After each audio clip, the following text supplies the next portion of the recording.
Hello everyone. इस video पे हम लोग स्टडी करेंगे एनसीईआरटी के क्वेश्चंस और प्रीवियस वीडियो पे first 5 questions unit third current electricity के हम लोगों ने सॉल्व किए थे।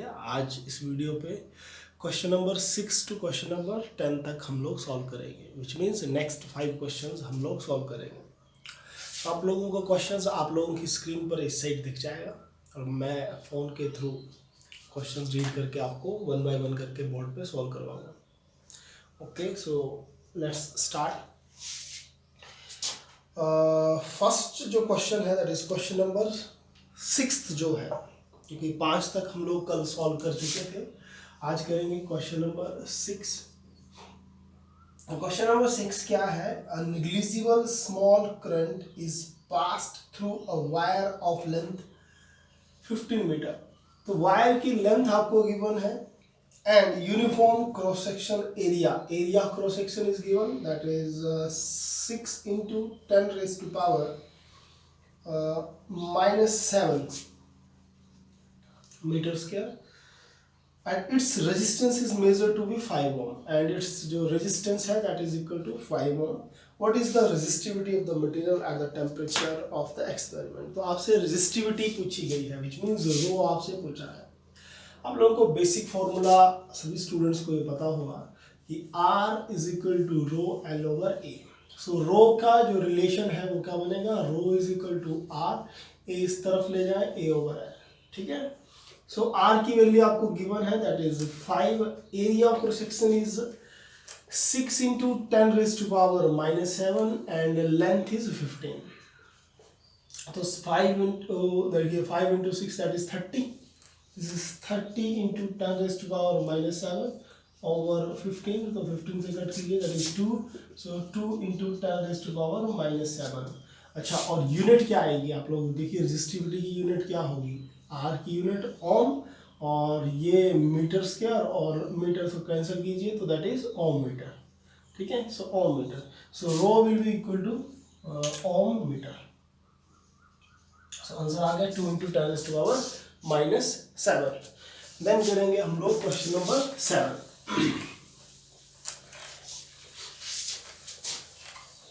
तो क्वेश्चन नंबर 7 आप लोग रीड करें एक बार फिर से। आप लोग अपने बुक्स, अगर एनसीईआरटी की बुक्स हो तो उसको ओपन रख कर भी सॉल्व कर सकते हैं 1 by 1 करके। देन क्वेश्चन नंबर 7 ये है सिल्वर वायर। क्वेश्चन नंबर 7 क्या बोल रहा है कि कोई सिल्वर की वायर है, हैज अ रेजिस्टेंस 2.1 ओम, जिसकी रेजिस्टेंस आपको गिवन है 2.1 ohm. Okay, at 27.5 degree Celsius and temperature is given that is T1 ले लो 27.5 degree Celsius, 5 degree Celsius temperature and a resistance of 2.7, R2 is given, एक और resistance है that is 2.7 ohm at 100 degree Celsius temperature, setting temperature T2 is 100 degree Celsius. Determine the temperature coefficient of resistivity of silver. So temperature coefficient हम लोगों को calculate करना है।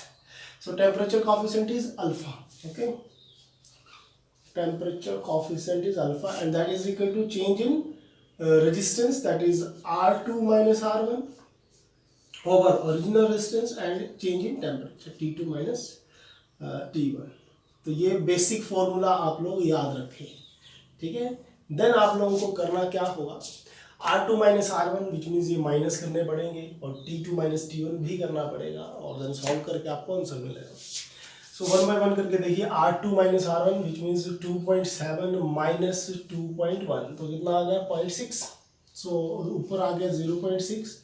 R1 की value fix है दैट इज 2.1 और temperature minus करें that is T2 minus T1 that is 100 minus 27.5 तो माइनस करें तो क्या 5 बचा, 9 7 और 2 9 बन गया और 7 और 2 2। ठीक है, 5 7 2 9 और 2 9 तो 72.5 T2 minus T1 that is 72.5। तो अप्रॉक्स में आंसर बनाऊंगा मैं, तो इस करके आप लोग देखिए थोड़ा बहुत आंसर ऊपर नीचे आएगा। तो हम लोग क्या करेंगे, 0.6 लो इसको, 0.6, और ये बन गया आपका 2, ठीक है, और देन इसको ले लो 73, ठीक है, 73, तो ये बन गया 0.6 डिवाइड बाई 3 इंटू 2 6, 7 इंटू 2 14, ठीक है जी, राइट। तो बेस्ट है कि ये पॉइंट आप लोग हटाएं और 1/10 कर लें, 1/10 कर लो, और देन 2 से कटिंग कर लें, तो 2 से कटिंग की तो ये आ गया 373, देन 3 डिवाइड बाई 73 कर लो, 3 डिवाइड बाई 73, ठीक है, 3 डिवाइड बाई 73, तो क्या बनेगा जी, 3 तो डिवाइड होगा नहीं, तो आपने लिया 0, तो 0 लेने का लग गया पॉइंट, देन फिर से डिवाइड नहीं होगा तो आपने एक और 0 ली, तो देन एक और 0 लगेगा, देन आप लोग देखें 3 से डिवाइड करके देखें, 3 इंटू 3 9, 7 इंटू 3 21, 2 1 9, और अगर आप लोग 4 से करोगे तो 4 इंटू 4 16, 28 और 1 29, ये भी राइट है, सो 4 0.04, दैट इज 296, सो अप्रोक्सीमेट आ गया, दैट इज 3 ओवर, देखिए 3 over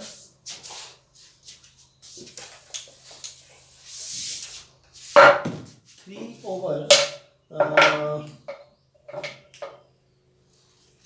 that is 3 over 73, 3 over 73 is 0.04 divided by 10, तो पॉइंट और लगेगा, that is 0.004, so approximate equal to 0.004, और बेसिकली अगर आप लोग एग्जैक्ट वैल्यूज लोगे तो हो सकता है 0.003 के करीब आए, क्योंकि अभी आंसर इससे आगे और एक्सटेंड करेगा ये, ठीक है, क्योंकि एग्जैक्ट आंसर में इधर 4 बचने वाला है, देन फिर आप लोग फिर से स्टेप्स लोगे, इंक्रीज करोगे, आंसर आगे और जाएगा, लेकिन अप्रॉक्स में आप लोग ले सकते हो 0.004 के करीब, ठीक है जी।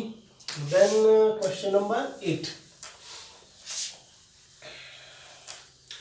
अगर आप लोगों को एग्जैक्ट एनसीईआरटी के अकॉर्डिंग आंसर लेना होगा तो आप लोग एग्जैक्ट ही वैल्यूज यूज करना, तो आप लोगों का आंसर आ जाएगा, ठीक है। Then question number 7 complete, then question number 8 पे आएंगे, क्वेश्चन नंबर 8 देखते हैं क्या है, क्वेश्चन नंबर 8, क्वेश्चन नंबर 8 है heating element using nichrome connected to a 230 volt. Question number 8 क्या बोल रहा है, बैटरी जो है 230 वोल्ट से एक हीटिंग एलिमेंट कनेक्ट किया गया, सप्लाइज इनिशियल करंट 3.2 एम्पियर, और उसको करंट दिया गया 3.2 एम्पियर, ओके, 3.2 एम्पियर, ठीक है जी, which settles after few seconds to a steady value of 2.8 ampere, और कुछ टाइम के बाद वो करंट जो हो गया वो बन गया 2.8 एम्पियर। ऐसा क्यों हुआ, क्योंकि करंट की सप्लाई से टेम्परेचर इंक्रीज होगा, और टेम्परेचर इंक्रीज होगा तो रेजिस्टेंस बढ़ेगी, विच मीन्स करंट कम होगा, 3.2 से 2.8 हुआ।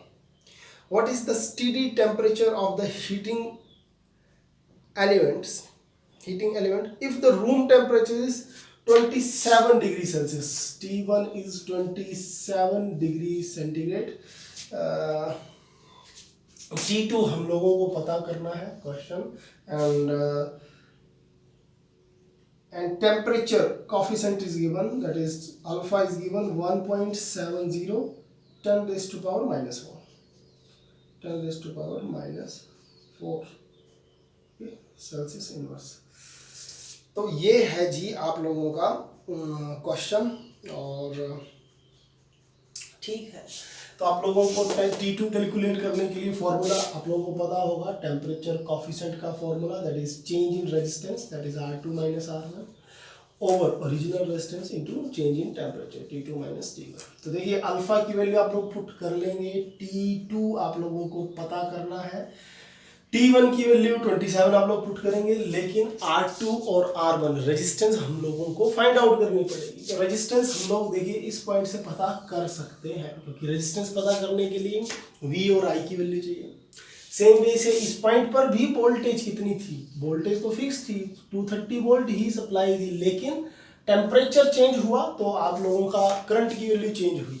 तो विच मीन्स R2 इस पॉइंट से मिल जाएगा, R2 आप लोगों को, और R1 आप लोगों को इस साइड से मिल जाना है। फॉर्मूला क्या लगाओगे, V is equal to IR, और रेजिस्टेंस का फॉर्मूला V ओवर I। तो R1 क्या बनने वाला है, R1 देखो क्या बनेगा, R1 is V over I, that is 230 over 3.2, ठीक है। और R2 कितना आएगा, दैट इज 230 ओवर 2.8। देन फिर आप लोगों को कटिंग करनी पड़ेगी। तो कटिंग 1 बाय 1 करके कटिंग की जाए अगर, तो देखो इसका पॉइंट हटाएं और इसको ले जाओ ऊपर, तो बन गया 10, ठीक है। 2 से कटिंग कर लो, 14, दिस इज 115, 115, 115, फिर 2 से और कटिंग करनी होगी, तो ये बन गया देखिए 7, और ये बन गया आप लोगों का 5, ठीक है, ये 5 बन गया। देन आप लोग नेक्स्ट डिवीजन कर लें, डायरेक्ट डिवीजन करें, 115 को 7 से डिवाइड कर लें, तो कितना आएगा, 7 4 11 बन गया, और 45,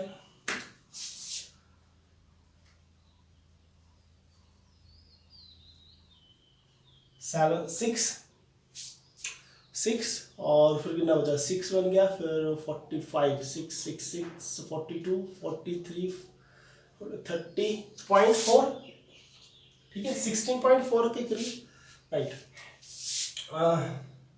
तो देन मल्टीप्लाई कर लें, 16.4 इंटू 5, तो 5 4 20, 5 4 20, 6 5 30, 31 32, 5 3 8, तो 82.0 के करीब ये अप्रोक्स में आप लोगों की रेजिस्टेंस R2 आ जाएगा। 82 ले लो अप्रोक्स वैल्यू, ठीक है, 82, क्योंकि इसकी वैल्यू अभी और आगे जाएगी। फिर से आप लोग 7 से अगर 115 को कट करेंगे, तो देखिए 7 1 7, देन आप लोगों की बच रही है 4 कैरी, ठीक है, और ये बन गया 45, तो 7 इंटू 6 42, देन बच गया आप लोगों की 3 कैरी, तो 30 बना, तो उसका लगा पॉइंट, और फिर 7 4 28, देन 2 कैरी और बच रहा था, ठीक है। तो उससे आगे और वैल्यू जाएगी, तो वैल्यू थोड़ा 82 से ज़्यादा ही आएगी एक्चुअल में, तो मैंने 82 लिया, ठीक है। देन सेम वे से आप लोग ले लें R1 की वैल्यू कितना है, देखिए 230 डिवाइड बाई 3.2, फिर से पॉइंट हटाओ, 10 इधर लगाओ, 2 की कटिंग 16, 230 115, ठीक है।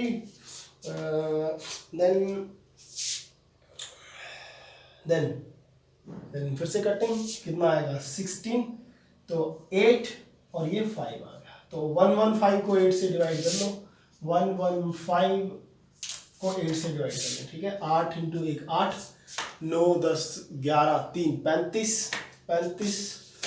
8 4 32, 33 34 35, 3 कैरी 30.8 इंटू 3 24, और इनफ, ठीक है। 8 इंटू 3 24, और 6 30, ऐसे और एक्सटेंड होगा, लेकिन आप लोग फिर से इतना ले इंटू 5, तो कितना बन गया, 5 3 15, 5 3 15, 1 कैरी, 5 4 20 21, 2 कैरी, और 7 71.5, ठीक है जी।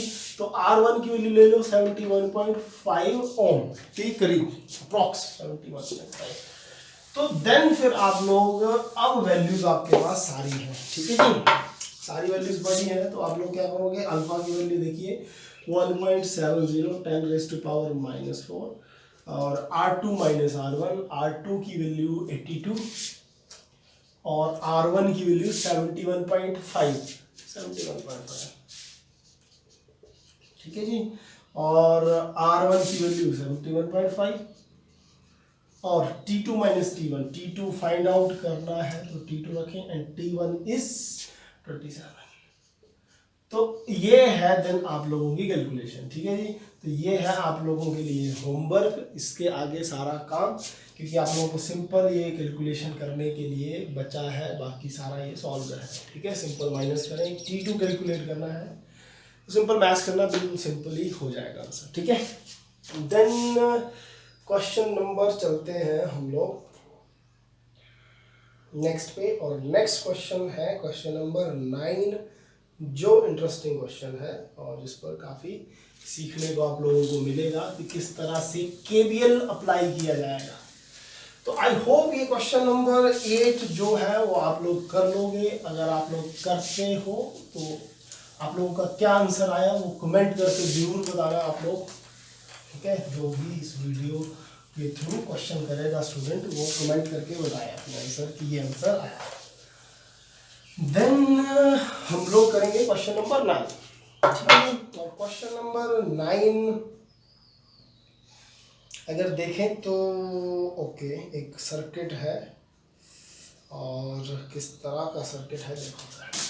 एक सर्किट आप लोगों को गिवन है इस टाइप का, व्हीटस्टोन ब्रिज की, लेकिन क्या वो बैलेंस्ड व्हीटस्टोन ब्रिज है? सबसे पहले अगर स्ट्रक्चर आप लोगों का व्हीटस्टोन ब्रिज की तरह ही है तो मोस्ट इम्पोर्टेंट बात ये बनती है कि आप लोग चेक कर लें कि क्या वो बैलेंस्ड व्हीटस्टोन ब्रिज है। ये इस तरह के क्वेश्चन बोर्ड पे कई सारे क्वेश्चन इस तरह के पूछे जाते हैं। आप लोग इन क्वेश्चंस को ज़्यादा लाइट में मत लेना कि स्किप करें। आप लोग जरूर एक बार कम से कम 1-2 बार तो सॉल्व जरूर करें। देन 10 ओम एंड देन एक रेजिस्टेंस है इस पॉइंट पर, ठीक है, और एक बैटरी, पॉजिटिव नेगेटिव बैटरी। ये है आप लोगों का सर्किट। और वैल्यूज देखिए, वैल्यूज आप लोगों को गिवन है 10 5, this is 10 5 5 5 10 5 5 10 and 10 and 10 volt की सप्लाई, ठीक है जी। Determine the current in each branch of the network. A, B, C is given. This is A, B, C is given. Okay. Then take it D. Okay. So this is question number 9. Question number 9 काम क्या है? आप लोगों को branch, हर branch का current calculate करना है। ये आप लोगों का काम है, हर ब्रांच का करंट। तो करेंगे क्या हम लोग इसमें? सबसे मोस्ट इम्पोर्टेंट कि करंट की डिस्ट्रीब्यूशन करें। देखिए ट्राई करना कि आप लोग जब करंट की डिस्ट्रीब्यूशन करें सो कम से कम वेरिएबल क्रिएट करें, ठीक है। और कम से कम वेरिएबल कैसे क्रिएट किए जाएंगे वो आप लोग देखिए। सपोज कीजिए बैटरी से जो करंट निकला वो है आई। अब इस पॉइंट पर जाकर करंट के पास 2 पाथ है, एक ये और एक ये। तो अब आप लोग चाहें तो आप लोग ये भी लिख सकते हो कि इस पॉइंट पर I1 और इस पॉइंट पर I2 करंट गया। लेकिन आप लोगों के लिए बेस्ट सजेशन जो मैंने अभी दी कि कम से कम वेरिएबल क्रिएट करें। सो कम से कम वेरिएबल क्रिएट करने का मतलब ये है कि I2 ना क्रिएट करें। अगर एक तरफ आपने I1 ले गए तो दूसरी तरफ कितना बचा? ऑटोमेटिकली बचा I माइनस I1, ठीक है, I माइनस I1। अगर मैं I2 लिख देता तो 3 वेरिएबल आप लोगों ने इसी पॉइंट पर इकट्ठे कर देने थे, एक था I, एक था I1, एक I2। लेकिन इस वजह से क्या हुआ, आपके पास 2 ही वेरिएबल बने, एक है I और दूसरा I1। आई होप आप लोग समझ पा रहे होंगे करंट किस तरह से डिस्ट्रीब्यूट करना। I1 I2 करके मत करना इस पॉइंट पर। ये बन गया I, ये बन गया I माइनस I1। अब इस पॉइंट पर जाकर करंट इस तरफ कुछ जाएगा, इस तरफ कुछ और करंट जाएगा। तो अब आप लोगों को जरूरत पड़ेगी तो आप लोग ले लें I2 इस तरफ भेज दिया आप लोगों ने, और इस तरफ क्या बचा? इस तरफ बचा I1 माइनस I2, ठीक है। I2 माइनस I1 मत करना क्योंकि मेन करंट I1 है, तो आप लोग करेंगे I1 माइनस I2। देन इस साइड से आप लोग देखें ये करंट गया, ऊपर से करंट गया। देन इस तरफ कौन कौन से करंट आएंगे? एक आएगा I2 और एक इस रास्ते के थ्रू आएगा, that is I minus I1, ठीक है जी। और इस पॉइंट पर ये सब मिल जाएगा।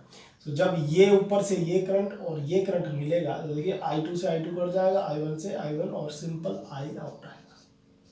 तो आई होप आप लोगों को करंट की डिस्ट्रीब्यूशन समझ आ गई होगी। तो करंट I गया इस पॉइंट से और उस साइड से I वापस आया। अब बात आती है इक्वेशन डेवलप करने की। तो अब आप लोग देखेंगे कितने वेरिएबल बने, तो टोटल क्वेश्चन में बने हैं 3 वेरिएबल्स, एक है आई, एक I1 और एक है I2। ठीक है, तो 3 वेरिएबल, तो आप लोगों को कम से कम 3 इक्वेशन बनानी पड़ेंगी, तो ही आप लोग 3 वेरिएबल्स की वैल्यू पता कर सकते हैं।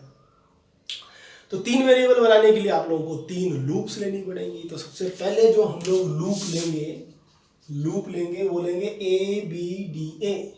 Okay, A B D A, और इस पर अप्लाई करेंगे KVL. Okay, we are going to apply KVL. So KVL किस तरह से अप्लाई करेंगे, अगर व्हीटस्टोन ब्रिज आर्टिकल देखा होगा तो उस पर भी डिस्कस किया था। क्लॉकवाइज करंट हम लोग पॉजिटिव लेंगे, ये हम लोगों की चॉइस है पॉजिटिव लेना या नेगेटिव। तो इस क्वेश्चन में मैं क्लॉकवाइज करंट को पॉजिटिव लूंगा, एंटी क्लॉकवाइज करंट को नेगेटिव लूंगा, जो मैं इधर इस साइड मेंशन कर देता हूँ। ठीक है, ये पॉजिटिव ले रहा हूँ, एंटी क्लॉकवाइज को मैं नेगेटिव लूंगा।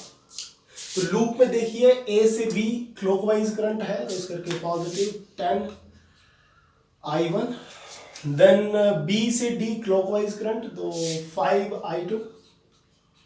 ओके, लेकिन डी से ए की तरफ देखिए एंटी क्लॉकवाइज करंट है, ये उल्टा करंट चल रहा है, तो इसको नेगेटिव ले, -5 I माइनस I1, और पोटेंशियल कोई ना होने की वजह से 0।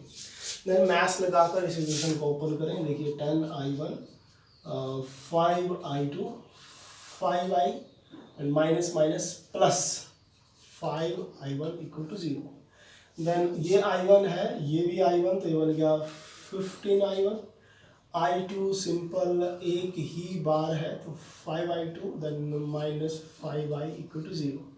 तो 5 आप लोग कॉमन लें, तो ये बन गया 3 I1, this is I2 and I equal to 0। तो ये बन गई आपकी एक इक्वेशन, कॉमन लिया मैंने 5 से। ठीक है, दिस इज इक्वेशन 1।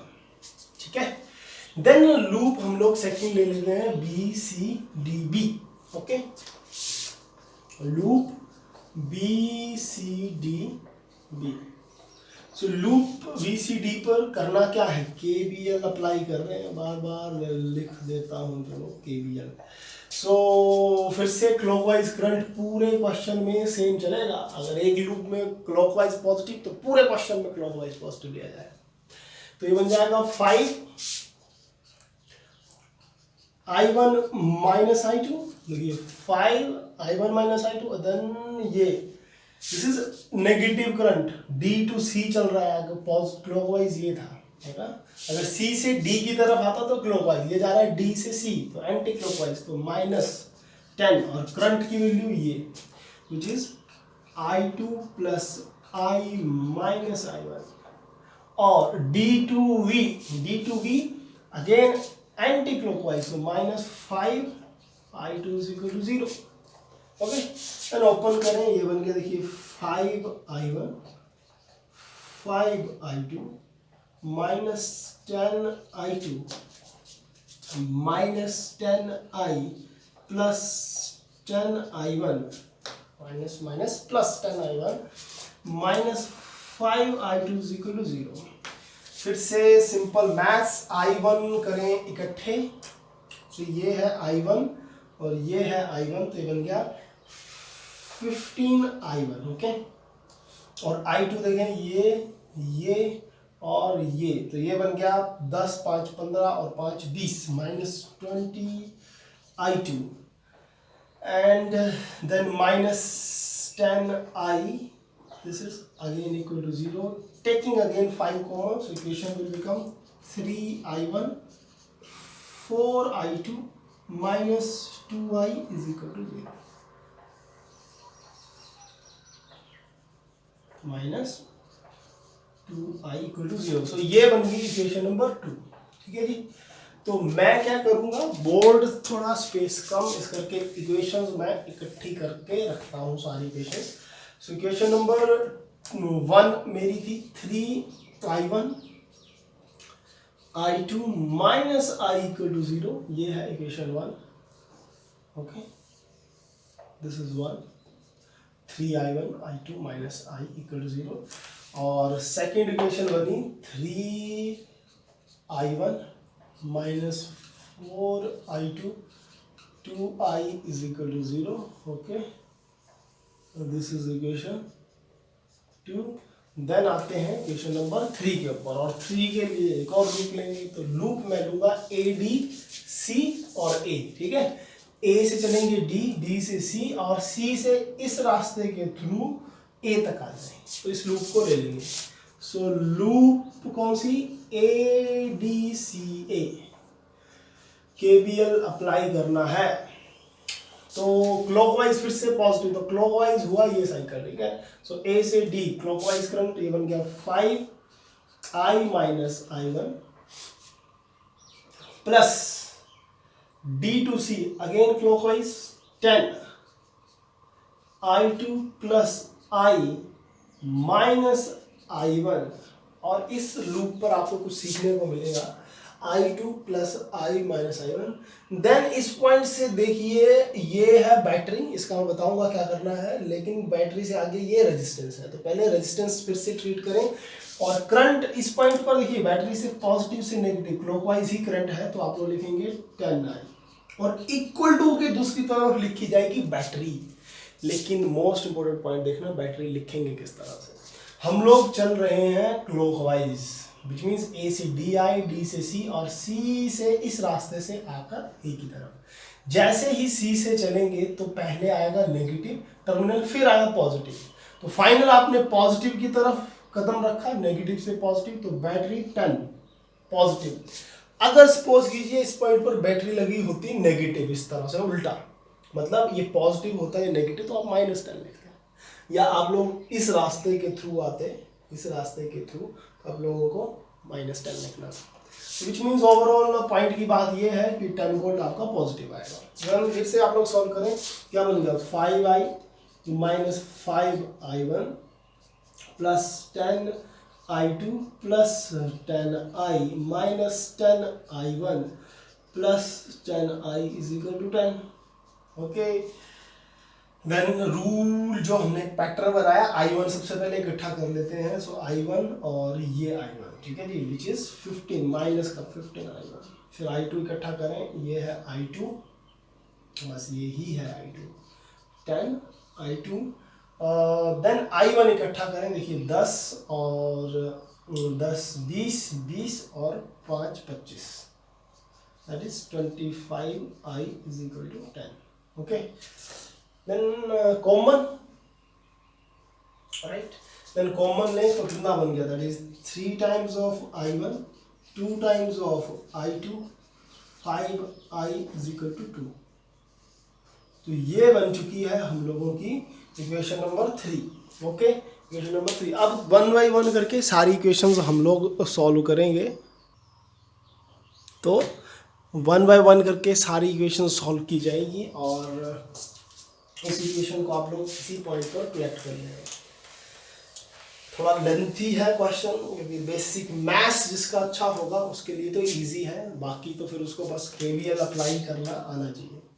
सो ये थर्ड इक्वेशन मैंने लिख दी, 3i1 2i2 plus 5i is equal to 2। तो जी ये बन चुकी है हम लोगों की equation 3। Okay, this is equation number 3।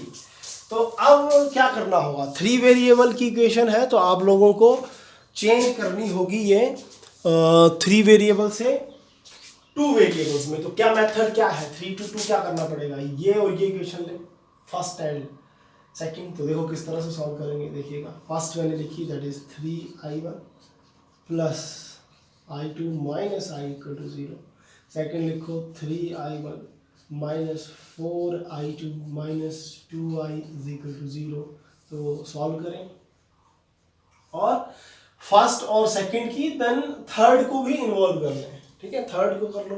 तो ऐसा करेंगे, सेकंड और थर्ड को भी सॉल्व करेंगे। तो सेकंड इक्वेशन लिख लेते हैं, 3i1 minus 4i2 minus 2i is equal to 0, and minus 3i1 plus 2i2 plus 5i is equal to 2। देखो बेसिक जो आप लोगों का माइंड ये चलना चाहिए कि कोई भी इक्वेशंस लेकर आपको एक वेरिएबल गाइड करके 2 वेरिएबल की इक्वेशन बनानी है, क्योंकि 3 की है इस टाइम, इसको 2 वेरिएबल में चेंज करें। अब इसको मैं माइनस कर लेता हूँ, ठीक है, इन दोनों इक्वेशन को माइनस करते हैं, प्लस है माइनस, माइनस का प्लस, माइनस का प्लस, देन देखिए कैंसल आउट, 4 और 1 5, 5i2 और प्लस माइनस माइनस, तो ये क्या बन गया, plus i is equal to 0, ठीक है, चलेगा, प्लस माइनस, दिस प्लस में कैंसिल आउट, 4 और 1 5, 5i2 और देखो प्लस माइनस माइनस होगा लेकिन सिंबल तो पॉजिटिव आएगा, that is i is equal to 0। तो ये बन गई दो वेरिएबल की इक्वेशन, और इस पॉइंट पर इसको ऐड कर लें, ठीक है, इधर तो सब्ट्रैक्ट किया हम लोगों ने लेकिन इधर ऐड करेंगे क्योंकि i1 से i1 कैंसिल आउट करना है, मेन फंक्शन ये है। तो ये कितना बचा आपका 2i2 माइनस का, और ये कितना बचा 3i is equal to 2 minus 2i2 plus this is 3i is equal to 2। अब देखो ये equation i2 i1 i2 i1, अब इन दोनों इक्वेशंस को सॉल्व करें, okay, take it as a equation number, इसको दे दो इक्वेशन नंबर 4 और इसको कर दो इक्वेशन नंबर 5। अब आप लोग क्या करें, अब आप लोग 4 और 5 को सॉल्व कर लें, ठीक है जी। तो 4 और 5 को कैसे सॉल्व करेंगे, फिर से वही बातें सारी, 4 को लिख लेते हैं, सो 4 है 5i2 plus i is equal to 0 और 5 देखो minus 2i2 plus 3i is equal to 2।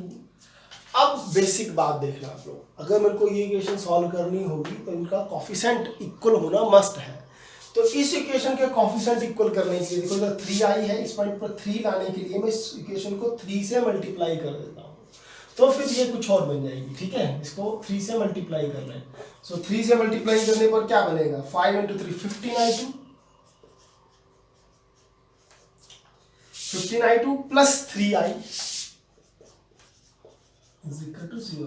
I hope आप लोग समझ पा रहे होंगे, कॉफिशेंट इक्वल करने के लिए मैंने इक्वेशन नंबर 4 को 3 से मल्टीप्लाई किया, देन इन दोनों इक्वेशन को सॉल्व करेंगे। अब इसको कैंसिल करने के लिए इक्वेशंस को माइनस करना पड़ेगा, माइनस करने पर सिंबल्स चेंज, देन ये कैंसिल आउट, देखिए ये 15 और 2 बन गए 17, 17i2 is equal to -2 and i2 की वैल्यू आपको मिल चुकी है -2/17 एम्पियर। ओके, सो i2 क्या था, देखिए ये है i2, ब्रांच B और D के बीच में करंट कितना होगा -2/17 एम्पियर। ओके, लेकिन सिर्फ इससे काम नहीं चलेगा, आप लोगों को देखो आप लोग i2 की वैल्यू इस पॉइंट पर अगर फिल कर दें, ठीक है, 5i2 की वैल्यू कितनी है, that is -2/17 plus i is equal to 0, इस पर पुट कर दी, ये i नेक्स्ट स्टेप में इस तरफ ले जाओ तो ये नेगेटिव बन जाएगा, जब इस तरफ जाएगा तो इसको माइनस i, क्योंकि i दूसरी तरफ गया, ये बन गया -10/17 is equal to -i, minus से माइनस कैंसिल आउट, तो i की वैल्यू कितनी आ गई 10/17 एम्पियर। तो एक और करंट की वैल्यू मिल गई i, विच मीन्स इस बैटरी से करंट कितना जाएगा, इस ब्रांच पर 10/17 एम्पियर का करंट जाएगा, ठीक है। सो डाटा सारा कलेक्ट कर लेते हैं इस तरफ। सो i की वैल्यू कितनी मिल गई 10/17 एम्पियर, ओके, i की वैल्यू, और i2 की वैल्यू -2/17 एम्पियर। देन आप लोग i1 कैलकुलेट करें, और i1 कैलकुलेट करने के लिए क्या करना पड़ेगा, i1 कैलकुलेट करने के लिए कोई ऐसी इक्वेशन देखो जिस पर i1 हो, तो 1 2 3 इक्वेशन में किसी भी इक्वेशन पर आप लोग पुट कर सकते हो, 1 2 3 में हर जगह आपको i1 मिलेगा। तो मैं कर देता हूं इक्वेशन 3 पर ही पुट, तो ये बन गया -3i1, i1 कैलकुलेट भी करना है, 2 टाइम्स ऑफ i2 की वैल्यू -2/17 प्लस 5 इंटू i की वैल्यू कितनी है 10/17 इज इक्वल टू 2। सो ये बन गया -3i1 -4/17 and 50/17 is equal to 2।